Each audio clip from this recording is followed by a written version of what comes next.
Class 12th mathematics chapter number 5 continuity and differentiability का जो exercise है एनसीईआरटी का 5.2 उसे आज हम डिटेल में और सिंपल तरीके से सॉल्व करने जा रहे हैं। देखो, मैं आपको पहले बताना चाहता हूँ, ये जो चेन रूल है इन सबको अपने तरीके से सिंपल वे में एक्सप्लेन करूँगा, लेकिन आपको जो फॉर्मूले हैं क्लास 11 में आपने डिफरेंशियबिलिटी पढ़ा होगा, डिफरेंशिएशन पढ़ा होगा ना, लिमिट कंटिन्यूटी वाला पढ़ा होगा, वो आपको अच्छे से आना चाहिए। अगर इन केस आपको नहीं आता है सो प्लीज़ गाइस अभी इस वीडियो को मत देखो। मैंने क्लास 11 में चैप्टर नंबर 13 करा रखा है। चैप्टर नंबर 13 को एक बार देख लो पूरा मेरे वीडियो से, वहाँ पर मैंने बहुत ही सिंपल तरीके से बता रखा है, क्योंकि बिना फॉर्मूले के बिना कॉन्सेप्ट के क्लास 11 की अगर डिफरेंशिएशन नहीं आते तो क्लास 12 की तो बिल्कुल नहीं आएगी, क्योंकि क्लास 11 से आगे ही 12th स्टार्ट हुआ है। सो मैं आपको दो चीज़ें पहले रिकमेंड करना चाहता हूँ। पहली तो ये देखो, फार्मूला मेन चीज़ होती है भाई, फार्मूला। जैसे x की पावर nx का डेरिवेटिव क्या होता है, nx n-1। sin x का डेरिवेटिव क्या होता है, cos x। cos x का डेरिवेटिव क्या होता है, माइनस के sin x। tan x का क्या होता है, sec square x। cot x का क्या होता है, माइनस के cos स्क्वायर x। तो ऐसे करके आपको याद करना पड़ेगा भाई, समझ रहे हो आप। मेन चीज़ है एनसीईआरटी के सारे फार्मूले लर्न करो। उसके बाद चैप्टर नंबर 13 जो क्लास 11th में अगर आपको आता है और नहीं आता है उसको एक बार देख लो। आता है तो रिवीजन हो जाएगा, नहीं आता है तो आप सीख जाओगे। ठीक है गाइज, मैं उसके लिंक्स दे दूंगा डिस्क्रिप्शन पे, आप ज़रूर देखना प्लीज़ प्लीज़। ठीक है, उसको देखोगे तो ये बाकी के एक्सरसाइज 5.2 ही नहीं, 5.3 5.4 ये सब आपके लिए ईजी हो जाएगा। ठीक, सो 13 चैप्टर क्लास 11 का पहले ज़रूर करना, भले ही आपको आता हो या ना आता हो, एक बार रिवाइज ज़रूर कर लेना। मैं ये मान ले रहा हूँ कि आपको 13 चैप्टर आपने देख लिया है, आपको आता है, 5.2 स्टार्ट कर रहे हैं। और देखो, जो फार्मूला मैं यूज़ करूँगा साथ में हम लिखते हुए भी चलेंगे और हर एक स्टेप्स को मैं समझाते हुए आगे बढ़ूँगा, कोई शॉर्टकट का यूज़ नहीं करूँगा। ठीक, चलिए 5.2 का फर्स्ट क्वेश्चन शुरू करते हैं। ठीक है, यहाँ लिख रखा है मैंने, फार्मूला को याद पहले करो। सबसे पहला वाला क्वेश्चन है, लेट हम y मान लेते हैं।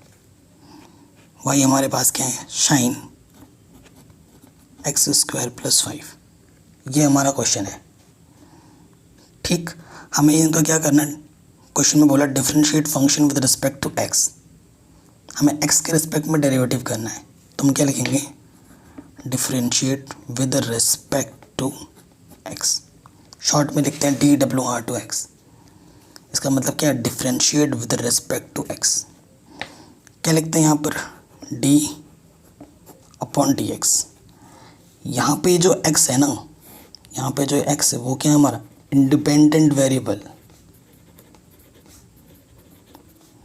हमेशा जो प्रॉपर डिफरेंशिएशन होता है वो किसके रिस्पेक्ट में होता है, इंडिपेंडेंट वेरिएबल के रिस्पेक्ट में होता है। तो यहाँ फंक्शन x की फॉर्म में है, यानी कि x हमारा क्या है, इंडिपेंडेंट वेरिएबल है, और उसी के रिस्पेक्ट में हमें क्या करना है, डिफरेंशिएशन। तो यहाँ पर लिखेंगे d/dx sign x square plus 5। जिस कॉन्सेप्ट को मैं बता रहा हूँ वो बहुत सिंपल लॉजिक से बताऊँगा, जिसको आता है और जिसको नहीं आता वो दोनों सीख जाएगा इससे। हमेशा देखो स्टेप वाइज बढ़ते हैं हम आगे, ठीक है, एक साथ नहीं चलते हैं, एक एक करके चलते हैं। पहला जो अवकलज होगा, डेरिवेटिव होगा, वो ट्रिग्नोमेट्रिक फंक्शन का होगा, उसके बाद एंगल्स का होगा। ठीक है, स्टेप वाइज। तो आपको पता है, देखो फॉर्मूला यूज़ कर रहा हूँ तो लिख दे रहा हूँ, d/dx साइन x का डेरिवेटिव क्या होता है, cos x। तो ट्रिग्नोमेट्रिक फंक्शन साइन का क्या होता है, cos, ये मेरा मतलब है। तो साइन x का डेरिवेटिव क्या होता है, cos, और x के प्लेस पे क्या है, ये चीज़ एंगल के प्लेस पे ही है। तो पहले किसका डेरिवेटिव होता है, ट्रिग्नोमेट्रिक फंक्शन का, साइन का हो चुका है, अब किसका होगा, इसका। तो यहाँ लिख देंगे d/dx x स्क्वायर प्लस 5। पहले ट्रिग्नोमेट्रिक फंक्शन का हुआ, अब एंगल का होगा। ठीक, अब ये तो ऐसे का ऐसे ही लिख दोगे आप ऐसे। अब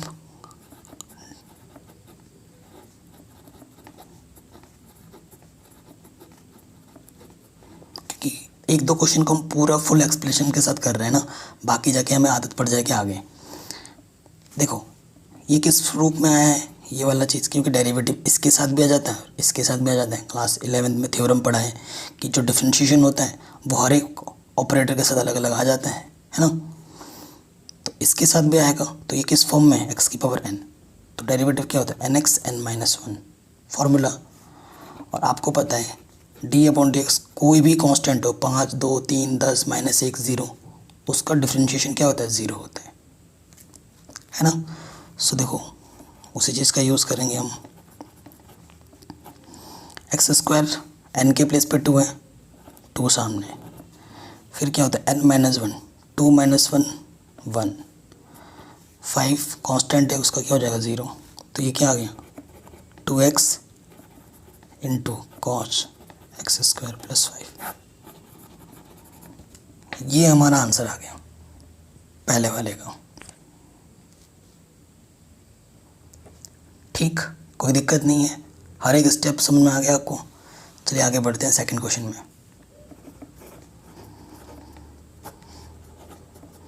सेकंड क्वेश्चन है अपन के पास कॉस साइन एक्स, दिख रहा है आपको। चलिए आगे बढ़ते हैं, वही चीज़ लिखेंगे अपन दोबारा।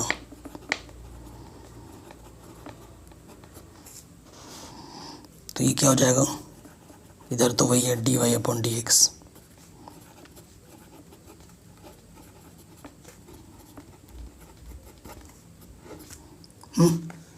सो देखो ये ट्रिग्नोमेट्रिक फंक्शन, अब एंगल के प्लेस पे क्या है, साइन एक्स। ठीक, आपको पता है कॉस एक्स का डेरिवेटिव क्या होता है, माइनस के साइन एक्स। जो भी फंक्शन सी से स्टार्ट होते हैं ऑलवेज याद रखना डेरिवेटिव करते समय उसके सामने माइनस ज़रूर होते हैं। ठीक, तो कॉस एक्स का क्या होता है, माइनस का साइन एक्स, साइन और एक्स के प्लेस पे क्या है, साइन एक्स, तो वो ऐसे ब्रैकेट में लिख देंगे। कॉस का हो गया, अब डेरिवेटिव किसका होगा, इसका, into D upon d x sine x. ठीक है, इसी के आगे कर रहे हैं, ये तो ऑलरेडी हो चुका है, साइन एक्स, और साइन एक्स का डेरिवेटिव क्या होता है, अभी ऊपर लिखाया था कॉस एक्स। आंसर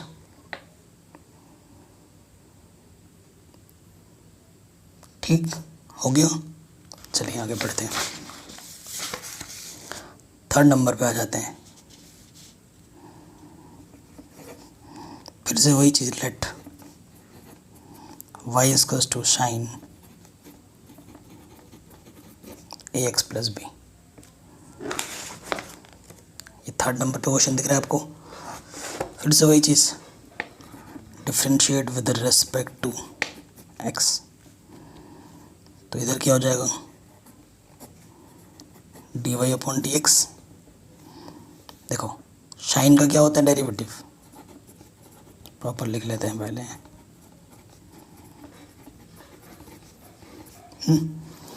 साइन का डेरिवेटिव क्या होता है, कॉस एक्स। पहले ट्रिग्नोमेट्रिक फंक्शन का होगा, कॉस एक्स के प्लेस पे क्या है, ये चीज़। ओके, साइन का हो चुका है, अब किसका होगा डेरिवेटिव, अंदर वाले का, डी अपॉन डी एक्स ए एक्स प्लस बी। ठीक है, अब देखो यहाँ पर cos A x plus B, अब डेरिवेटिव इसके साथ भी उसके साथ भी आएगा। देखो हम जिसके रिस्पेक्ट में डेरिवेटिव करते हैं उसी का ही डेरिवेटिव होता है ना। अब x के साथ करेंगे तो x का होगा, यानी कि a मेरे पास क्या है, कांस्टेंट है, तो a तो क्या आ जाता है बाहर, d upon d x x, और यहाँ पर d upon d x b. ये किस फॉर्म में है, x की पावर 1।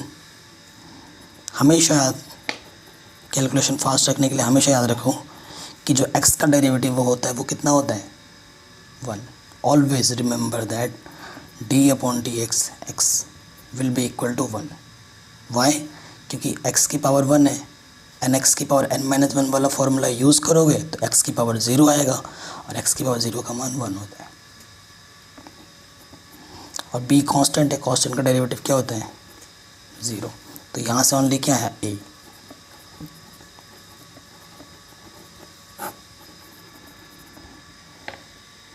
आया समझ में? तो ये क्वेश्चन भी हमारा आराम से बन गया 3rd नंबर। अब आते हैं 4th नंबर, ठीक है।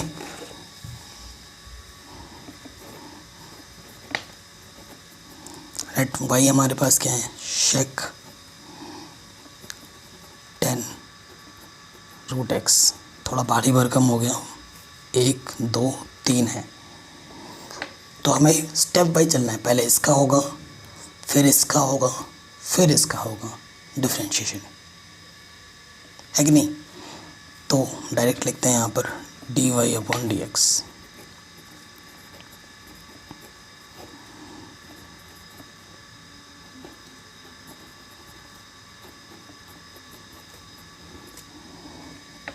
ठीक, आपको बताएं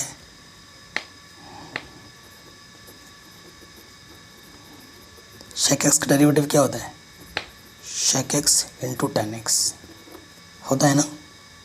शेक एक्स का डेरिवेटिव क्या होता है, shake x into ten x. अब शेक का जब आप करोगे तो एक्स की प्लेस पे ये पूरा है ना, तो यहाँ क्या हो जाएगा शेक एक्स के प्लेस पे क्या होगा 10 रूट एक्स इंटू फिर क्या है 10 और एक्स के प्लेस पे क्या होगा 10 रूट एक्स इंटू में इसका हो चुका है, अब किसका होगा, इसका होगा।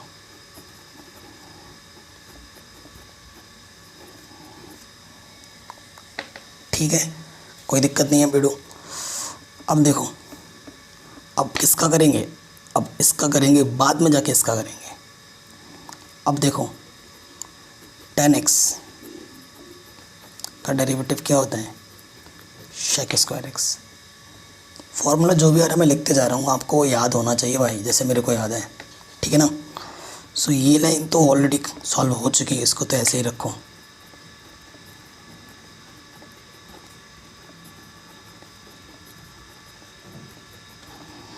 अब 10x का क्या होता है shake square x, shake square x के प्लेस पे क्या है रूट एक्स। अब भाई किसका डेरिवेटिव होगा, इसका d upon d x root x. अब रूट का मतलब क्या होता है पावर में हाफ, रूट का क्या मतलब होता है पावर में हाफ। तो यहाँ से लेकर यहाँ तक तो ऑलरेडी सॉल्व है।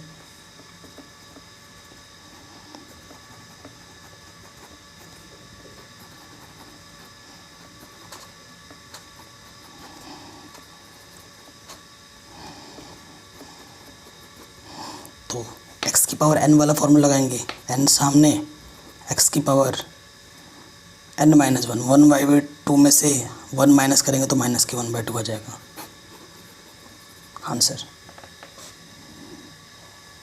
ठीक है, तो ये हो गया 5वां क्वेश्चन। और जो छठा क्वेश्चन है ना, उसमें 2 रूल लगते हैं, इसमें तो डिवाइड वाला लगेगा और इसमें मल्टीप्लाई वाला लगेगा।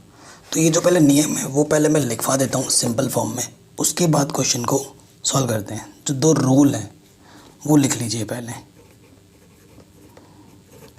Rule 1, D upon d x, अगर आपके पास 2 फंक्शन है ऐसे लिखेंगे न्यूमरेटर अपॉन डिनोमिनेटर, इस फॉर्म में अगर होते हैं तो पता है क्या होता है, ऐसे आता है डिनोमिनेटर वैसे का वैसे, न्यूमरेटर का डेरिवेटिव माइनस न्यूमरेटर वैसे का वैसे,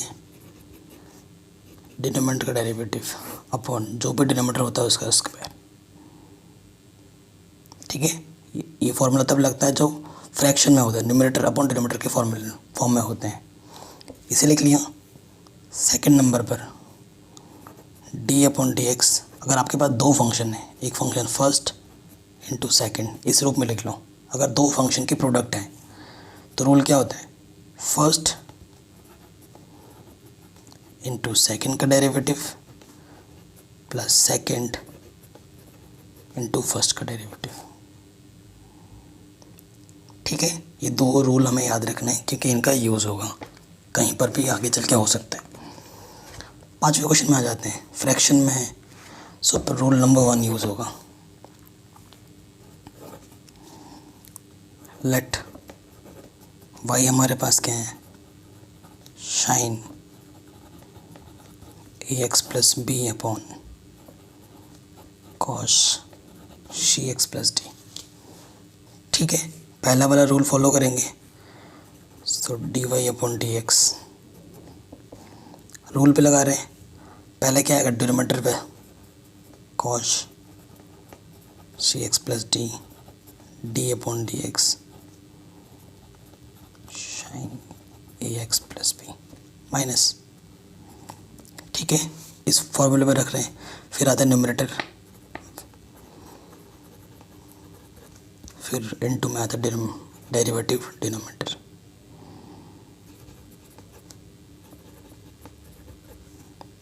ठीक, और नीचे जो भी डिनोमिनेटर होगा उसका स्क्वायर।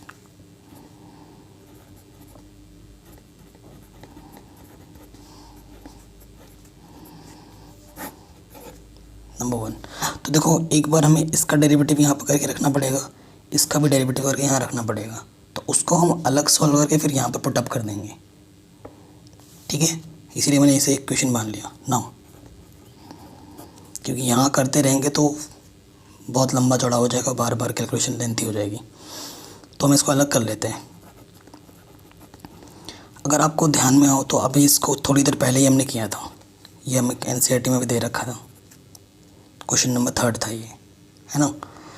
तो साइन एक्स का डेरिवेटिव क्या होता है, पहले cos A x plus B, और इसका दोबारा करेंगे तो ए एक्स प्लस बी।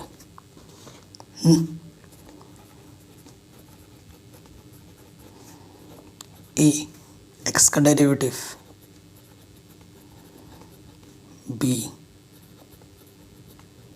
डिटेल में ही करके दिखा रहा हूँ। ए बाहर क्यों है, क्योंकि एक्स के रेस्पेक्ट में डेरिवेटिव करना है तो एक्स ही लेंगे, ए कांस्टेंट है तो बाहर आ जाएगा। एक्स का डेरिवेटिव कितना होता है 1, और बी कांस्टेंट है, सिर्फ कांस्टेंट है, इसलिए उसका डेरिवेटिव 0। तो यहाँ से आ जाएगा ए cos A x plus B. ठीक है, ये इसका डेरिवेटिव आ गया। अब हमें क्या निकालना है, इसका भी निकालना है।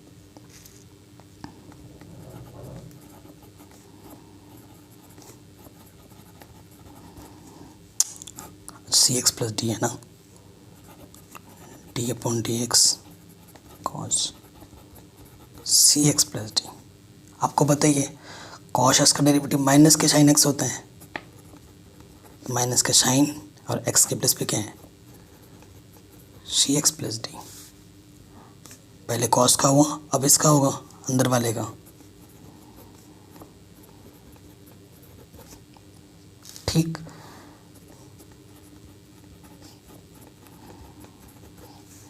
तो उसी तरीके से ही होगा कि जैसे ए एक्स प्लस बी का हुआ था, तो ए एक्स प्लस बी का क्या आया था, सिर्फ ए, तो सी बाहर, एक्स का डेरिवेटिव 1 और डी का क्या हो जाएगा 0। तो यहाँ से क्या आ गया, माइनस के सी साइन सी एक्स प्लस डी। अब इसकी वैल्यू और इसकी वैल्यू उठा के कहाँ रख देंगे, इक्वेशन नंबर 1 में। Put the value of second and third in first. ठीक है, फर्स्ट में रख देंगे तो क्या हो जाएगा, देखिए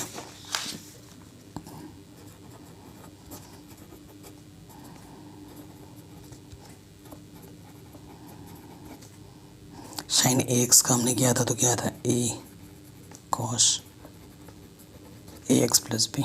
ठीक है, ये आया था, यहाँ माइनस था और ये वाला भी माइनस है और यहाँ पर भी माइनस है, तो इसको प्लस कर देगा, sign a x plus B. और इसका डेरिवेटिव किया था तो हमें क्या मिला था, इनटू में सी साइन अपॉन होल स्क्वायर है। तो आपको पता है स्क्वायर करने पे ट्रिग्नोमेट्रिक फंक्शन में स्क्वायर लगता है, एंगल का कभी भी स्क्वायर नहीं होता है, ये ध्यान रखना। ठीक, ये हमारा क्या जाएगा आंसर। अब आप ये मत सोचना इधर भी कॉस है इधर भी कॉस है तो कॉस स्क्वायर कर दें, नहीं हो सकता। क्यों नहीं हो सकता? क्योंकि इनका एंगल डिफरेंट है। जब एंगल डिफरेंट होते तो उनका स्क्वायर नहीं कर सकते, सेम होने पे ही स्क्वायर होता है। उसी तरीके से यहाँ पे भी है, इसका एंगल और इसका एंगल डिफरेंट है, तो और सॉल्व नहीं हो सकता। ठीक है, तो यहीं पे हम छोड़ सकते हैं, यहीं पे छोड़ देंगे, यही हमारा आंसर है। नेक्स्ट पार्ट में आ जाओ। Question number 6, multiply. एक फंक्शन ये है, दूसरा फंक्शन ये है।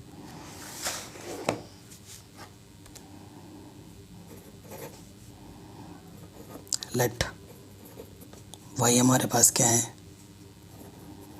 कॉश एक्स क्यूब, और ये है साइन स्क्वायर x5। इसे पहला फंक्शन मान लो, इसे सेकंड फंक्शन मान लो। रूल लगा दो, d y upon d x. Rule क्या कहता है, पहला वैसे का वैसे इंटू सेकंड का डेरिवेटिव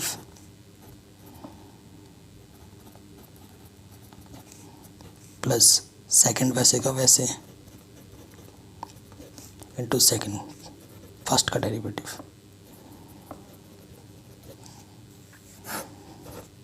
ठीक, फॉर्मूला रख दें, फर्स्ट इंटू सेकंड का derivative plus second into first का डेरिवेटिव। ठीक, अब हम क्या करेंगे, इसको और इसको अलग सेपरेट करके यहाँ पुट कर देंगे।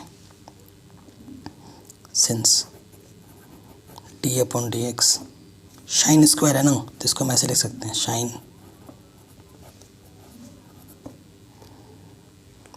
ठीक, इस फॉर्म में लिख सकते हैं। देखो, जब भी पावर वाला आएगा ना, तो सबसे पहले क्या सॉल्व होता है, पावर। सबसे पहले क्या सॉल्व होगा, पावर। क्योंकि पावर आते ही ये किस फॉर्म में हो जाएगा, एक्स की पावर एन, और एक्स की पावर क्या होता है, n x n minus one. Power solve होगा, फिर अंदर का सॉल्व होगा। तो यहाँ से क्या आ जाएगा, 2 साइन एक्स की power 5 2 minus 1 D upon d x, फिर अंदर का साइन एक्स की पावर 5। ठीक है, ये आ जाएगा। सो यहाँ से क्या आ गया, 2 साइन, क्योंकि 2 माइनस 1 पावर में 1 लिखो ना लिखो एक ही बात है। अब आपको पता है इसका डेरिवेटिव करना है, तो किसका डेरिवेटिव पहले होगा, साइन का, और साइन एक्स का डेरिवेटिव क्या होता है, कॉश एक्स। तो कॉश एक्स के प्लस पे क्या है, 5। साइन का हो चुका है, अब किसका होगा डेरिवेटिव, एक्स की पावर 5 का। एक्स की पावर एन के रूप में ये वाला फार्मूला यूज़ होगा।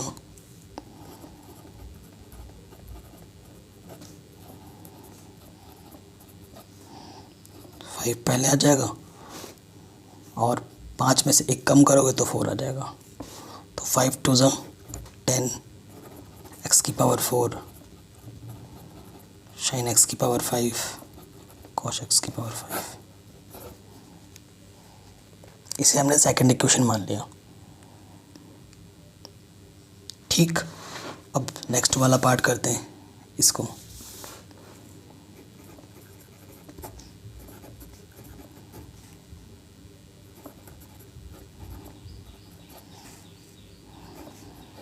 तो पहले कौन सा वाला सॉल्व होगा, कॉस का। आपको पता है कॉस का डेरिवेटिव क्या होता है, माइनस के साइन एक्स, है ना, माइनस के साइन एक्स। तो माइनस साइन एक्स के प्लस पे क्या है, एक्स क्यूब। कॉस हो गया, अब किसका डेरिवेटिव होगा, एंगल का।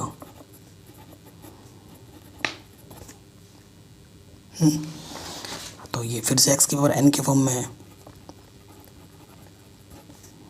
तो ये हो जाएगा 3। 3 में से 1 पावर कम करोगे तो एक्स स्क्वायर। अब इन वैल्यूज़ को उठाकर कहाँ करेंगे, यहाँ पर रख देंगे। ठीक है, सो यहाँ लिख देंगे put second and third in first. तो क्या हो जाएगा, देखो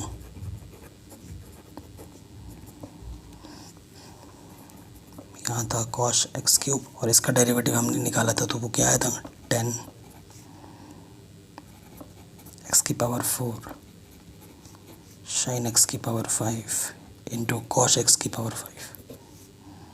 ठीक, और फिर प्लस था और ये वैल्यू माइनस है तो प्लस माइनस माइनस हो जाएगा। साइन एक्स 5 इंटू इसकी जो वैल्यू था डेरिवेटिव की वो थी sine x cube into 3x²। ठीक है, हमने वैल्यू इसके जगह पर और इसके जगह पर रख दी तो ये हमें हमारा आंसर दे देगा।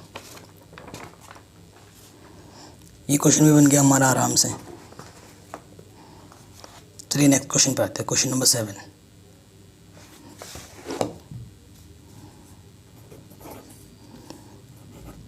वही हमारे क्या है 2 अंडर रूट के अंदर कॉट x²। तो मैंने बोला था रूट का मतलब क्या होता है, पावर। पावर में कितना 1/2।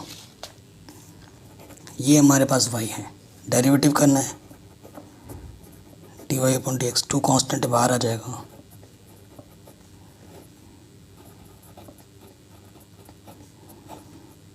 मैंने अभी आपको क्या बोला, जब भी डेरिवेटिव करते हैं तो सबसे पहले क्या सॉल्व होता है, पावर। किस फॉर्म में है ये, तो क्या होता है nx n-1। तो n कितना है 1/2।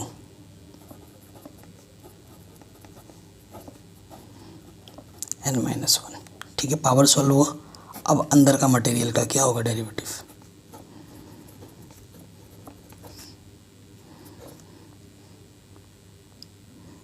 ठीक हो गया इतना। अब ये हो जाने के बाद देखिए 2 से 2 कैंसिल, 1/2 में से 1 माइनस करोगे माइनस के हाफ आएगा।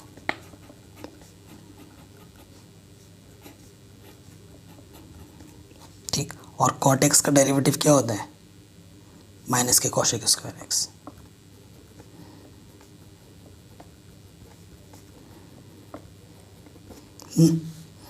तो ये इंटू में लिख देता हूँ, इसी के आगे इंटू लगाकर माइनस cos² x के प्लेस पे क्या है x²।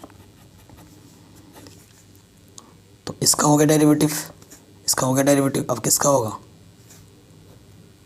एंगल का। ठीक, सो नेगेटिव। ये देखो माइनस हाफ, पहले इसको लिख लेते हैं cos²। और ये नेगेटिव है, वो नीचे आके क्या हो जाएगा पॉजिटिव। और हाफ का मतलब होता है रूट में। ठीक, और x² का डेरिवेटिव क्या होता है 2x। 2 सामने आ जाएगा, x की पावर 2 में से 1 है 1। तो ये आ गया आंसर।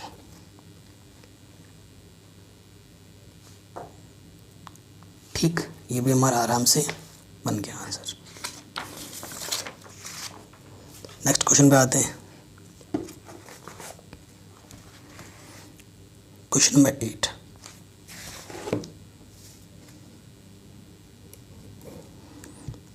ठीक, 8 क्या है हमारे पास, लेट मान लेते हैं y क्या है हमारे पास cos√x।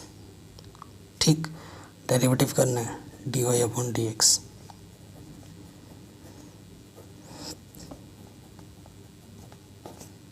तो पहले किसका डेरिवेटिव होगा, ट्रिग्नोमेट्रिक फंक्शन का। तो cos का डेरिवेटिव क्या होता है, माइनस के साइन x, और x के प्लेस पे गया √x। cos का डेरिवेटिव हो गया, अब किसका होगा, √x का। और रूट का मतलब क्या होता है 1/2 पावर में।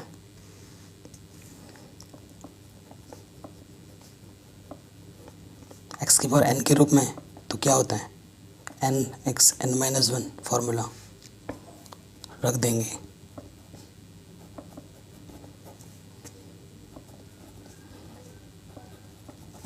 तो यहाँ से आ गया माइनस की साइन √x अपॉन में 2। यहाँ से हाफ बचेगा, x की पावर माइनस के हाफ, नीचे के क्या हो जाएगा प्लस के हाफ। आंसर।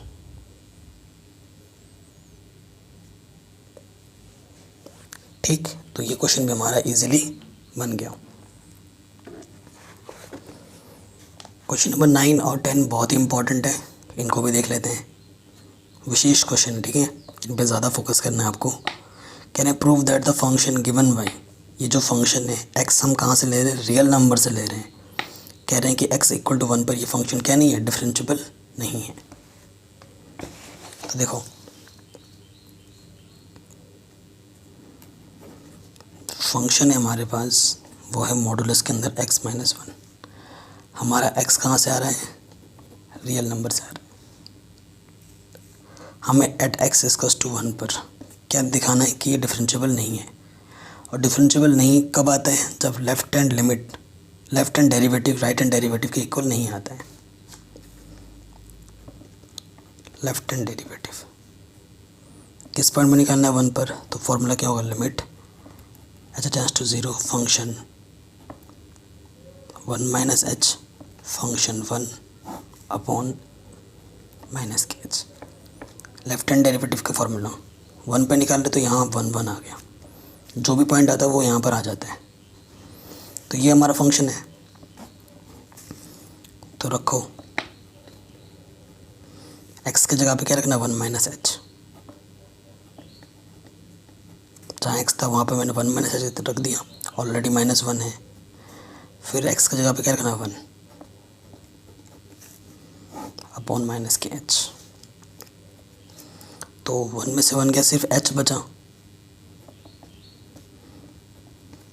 यहाँ पे क्या बचा, माइनस के h।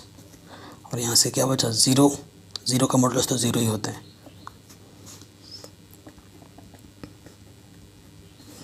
माइनस के h मॉडुलस बाहर आके क्या होगा, प्लस के h माइनस 0 अपॉन माइनस के h।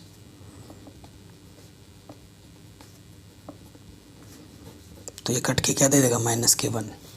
माइनस के 1 दे देगा, h तो बचा ही नहीं, तो जहाँ पे मैं लिमिट रखूँ, तो इसने मेरे को सॉल्व होकर क्या दिया, लेफ्ट हैंड लिमिट ने माइनस के 1 दिया मेरे को। ठीक है, मेरे को किस क्या दिया इसने, माइनस के 1। अब मैं क्या निकालूंगा, राइट हैंड डेरिवेटिव।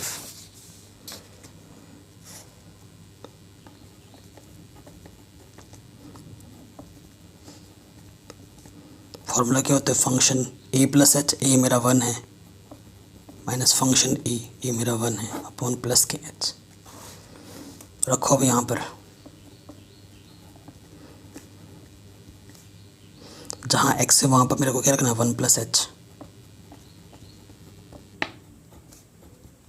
फिर मेरे को क्या रखना है, x की जगह पे 1, जहाँ x था वहाँ पर 1 रख दिया अपॉन में h। तो 1 से 1 कटा, यहाँ 0 आ गया। सब कुछ वही है, सिर्फ h माइनस 0 अपॉन h। तो ये h अपॉन h मेरे को क्या दे देगा, 1। Since left hand derivative not equal to right hand derivative, क्योंकि ये लेफ्ट हैंड डेरिवेटिव मेरे को कितना दे रहा था, माइनस के 1, और राइट हैंड डेरिवेटिव मेरे को 1 दे रहे हैं, तो ये दोनों आपस में इक्वल नहीं है। इसी वजह से ये फंक्शन आपस में क्या नहीं होगा, मतलब फंक्शन क्या नहीं होगा, डिफरेंशिएबल नहीं होगा। Hence function is not differentiable at x equals to 1। जो नेक्स्ट क्वेश्चन है वो काफ़ी इंपॉर्टेंट है, ग्रेटेस्ट इंटीजर का फंक्शन है। ठीक है, इस क्वेश्चन को मैं आराम से समझा दूंगा with the help of graph.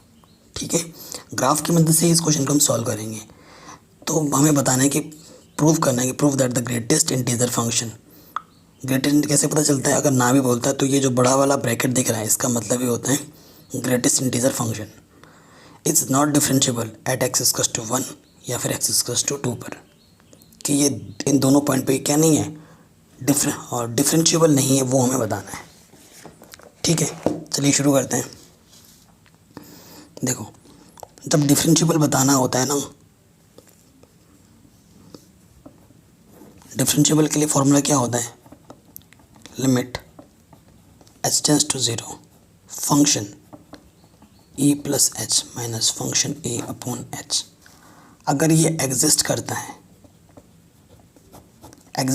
Finitely, तो हमारा डिफरेंशिएबल होता है फाइनाइटली। अगर ये वैल्यू इन्फिनिटी या फिर माइनस के इन्फिनिटी आता है तो वो नहीं होता है। और दूसरा तरीका क्या है कि अगर left hand derivative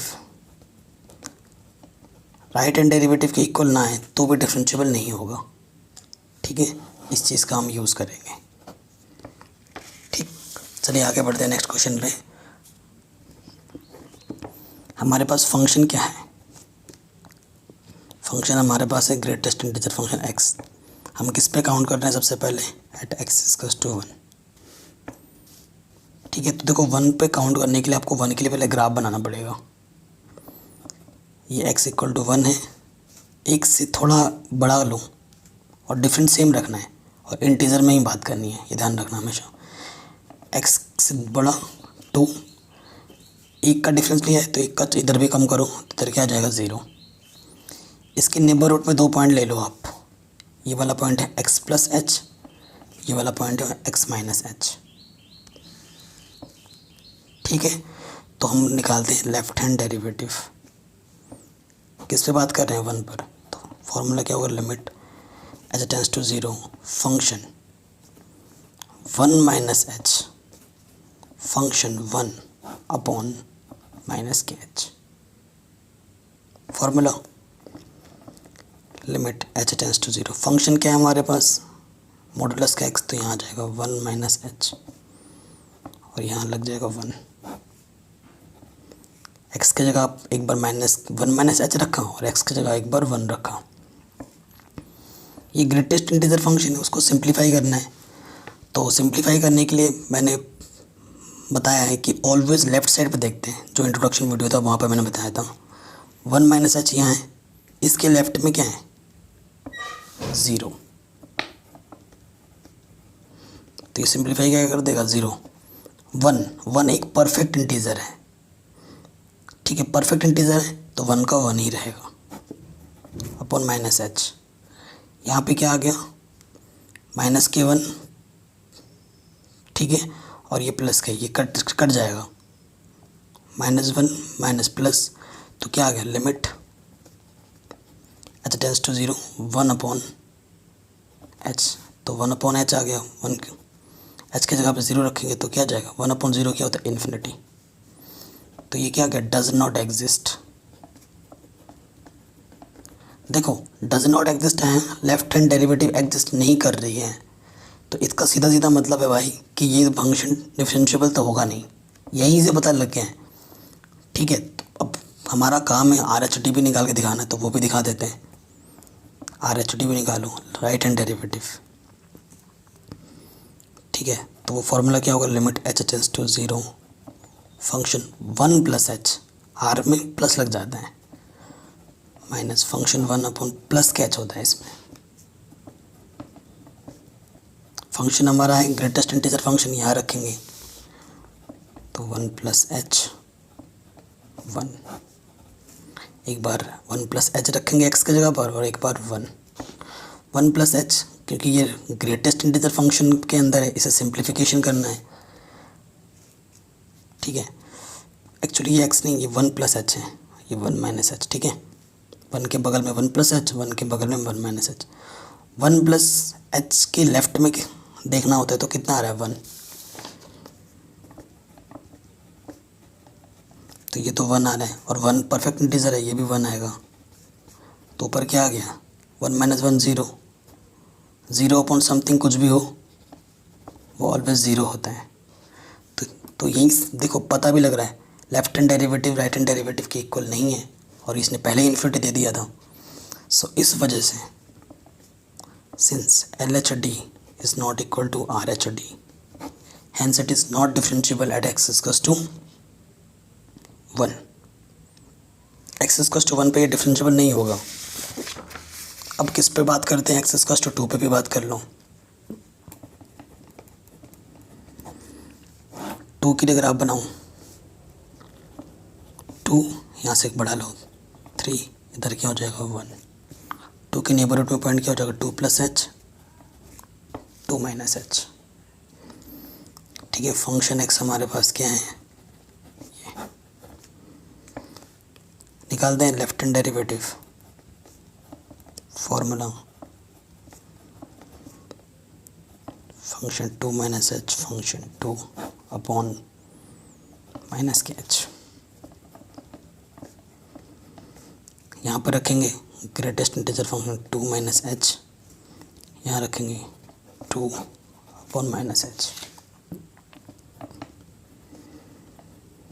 2 minus H greatest integer से बाहर निकालो, 2 माइनस एच के लेफ्ट में क्या है 1, और 2 एक परफेक्ट इंटीजर है तो 2 का तो 2 ही रहेगा। तो यहाँ से क्या आ गया 1 माइनस 2, तो यहाँ से आ गया माइनस की 1 अपॉन माइनस एच, एच की जगह पर 0 रखेंगे तो क्या जाएगा इन्फिनिटी। ठीक है, तो इन्फिनिटी आ गया, डज नॉट एग्जिस्ट, डिफरेंशिएबल होगा ही नहीं, पता लग रहा है। अब आ जाओ आर एच डी पर।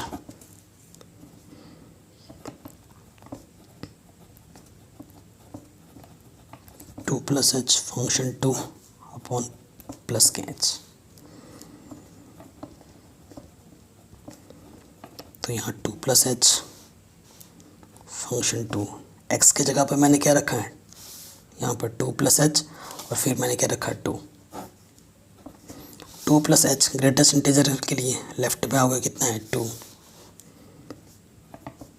ऑलवेज लेफ्ट पे ही दिया जाता है सिंप्लीफाई में। ठीक है, 2 अपॉन एच, तो ये क्या आ जाएगा 0। तो देखो left hand derivative right hand derivative equal नहीं है, यानी कि ये फंक्शन 2 पे भी क्या नहीं होगा, डिफरेंशिएबल नहीं होगा। तो आपको आई थिंक मैंने सिंपल तरीके से पूरी एक्सरसाइज समझा दी है। अगर समझ में आया तो प्लीज़ वीडियो को लाइक शेयर ज़रूर करना। बाकी चैप्टर करा रखे हैं, लिंक्स में दे दूंगा डिस्क्रिप्शन में, या फिर आप प्ले लिस्ट में जाके भी देख सकते हैं।